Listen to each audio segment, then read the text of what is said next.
Okay, let's dive into Salman Rushdie's massive 1999 novel, The Ground Beneath Her Feet.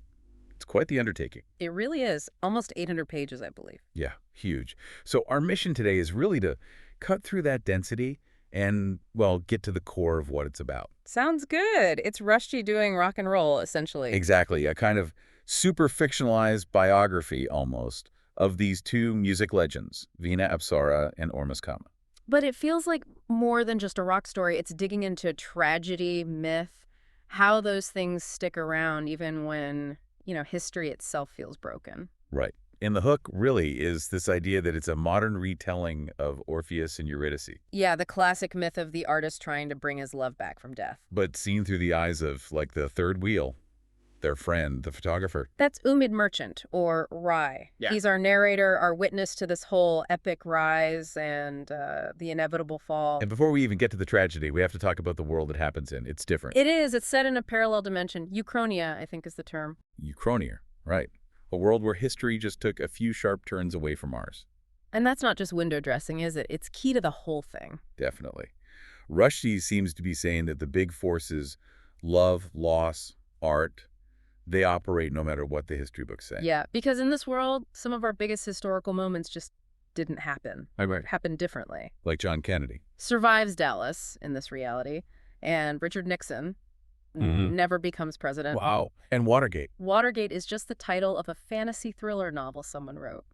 A bestseller, apparently. That's wild. And he does it with pop culture, too, right? Right. Which feels even more, I don't know, destabilizing. Totally. Because it hits closer to home, maybe. Yeah. Elvis Presley is replaced by someone called Jessie Garon Parker. Yeah. And Lou Reed is a woman. Seriously.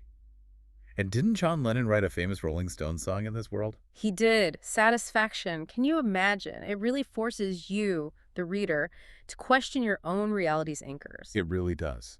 What you think is solid ground. And the focus shifts, doesn't it? Away from pure politics, maybe more onto culture as the thing that shapes reality. And one character actually sees it, right? Sees our world. That's Ormus Kama. It's linked to his dead twin brother somehow. He perceives this other world, our world. After an accident, he can apparently see it through his left eye. He's literally living between realities. It's quite a concept. Okay, so with that very strange stage set, let's zoom in on the people at the center, the tragedy. The core trio, yeah. Veena Apsara, the huge pop star, kind of troubled background. Right, and Ormus Kama, the musical genius who's connected to his dead twin. And then Umid, Rai, the photographer, always watching, always a bit in the shadows, maybe in love with Vinatu. He's our chronicler. And the myths aren't just Orpheus and Eurydice, are they? No, that's where it gets really layered. Rushdie blends that Western myth with the Indian myth of Kama and Radhi, the god of desire and his consort. So it elevates it, makes it more universal. I think so. It becomes this cross-cultural story about doomed love, doomed creativity. And he throws in references to Medea, Prometheus, Persephone. Anchoring this modern rock story in something ancient. Exactly. Ancient fate playing out with electric guitars. So the plot basics. Veena and Ormus meet, form this huge band, VTO. Veena, the other. Revolutionary sound, global fame. And after all this tension, this collaboration, they finally get married. They do. But you know it can't last. This is a tragedy after all. Right. And Veena dies. How? In a massive earthquake in Mexico, the ground literally gives way beneath her feet, just like the title. The world mourns. A global outpouring of grief.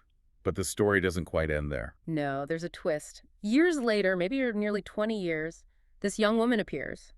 Vera Solano. And she looks Identical to Veena, just younger. Whoa. Okay, so what does Ormus do? He sees a second chance. He wants to resurrect VTO, but with Mira singing Veena's parts. Oh, that's complicated. And Umid? Rai? He falls for Mira completely, but he sees her not just a ghost of Veena. So it forces this question, doesn't it? Did they love the actual person, Veena, or the myth they'd built around her? Precisely. It's a really profound question about love, image, and memory.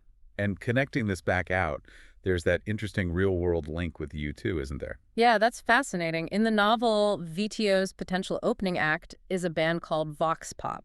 Oh. And in our reality, Bono is friends with Rushdie. So U2 actually wrote and recorded a song called The Ground Beneath Her Feet. Using lyrics from the book. using lyrics that Ormus writes for Vina in the book. It's this amazing meta moment where the fiction sort of bleeds into reality. Which perfectly proves Rushdie's point about art influencing life. Exactly. It's like the novel itself performed one of its own themes. So, bringing it back to that parallel world, Rai, Umin, he's the one who sees it end, sees our world destroyed. Yes, but here's the final kicker. He only witnesses its destruction through his camera lens as images. Okay, wow. Okay. So that leaves us with a question for you listening.